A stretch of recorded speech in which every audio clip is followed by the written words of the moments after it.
రాముడు వెళ్ళి పట్టాభిషేకం సీత అని చెప్పగానే ఆవిడ వెంటనే బీరువాలో చీరలు తీసి మంచం మీద పరిచేసి ఈ చీర కట్టుకోమంటారో చెప్పండి అది. ఆయన ఉదాహరణ ఇది కట్టుకో, నాకు నచ్చింది మీకు ఎలా నచ్చింది అన్నట్టు. నాకు తెలుసులే అన్నట్టు. ఏంటో తెలుసా, అది పెళ్ళినాడు జనక మహారాజు పెట్టిన చీర. నచ్చక ఏమవుతుందండి, వాళ్ళ నాన్న పెట్టాడు.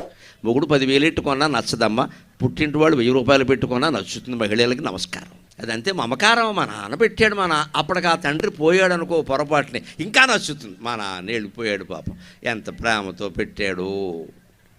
ఈ మొగుడికి చిక్కగా ఉండి నేను 1,00,000 రూపాయలు చీర కొన్నాను, ఏ మాట చెప్పట్లేదు ఇక్కడ. అంతే, అది అంతే. దాన్ని నవ్వేసి ఊరుకోవడమే, తగాదా పెట్టుకోకూడదు. అందుకని రాముడు మనసులో నవ్వుకున్నాడు, అది వాళ్ళ నాన్నగారు పెట్టించారా, పెళ్లి రోజు కట్టుకుందని నాకు తెలుసు అది, అందుకే అక్కడ వేలెట్టాడేనా.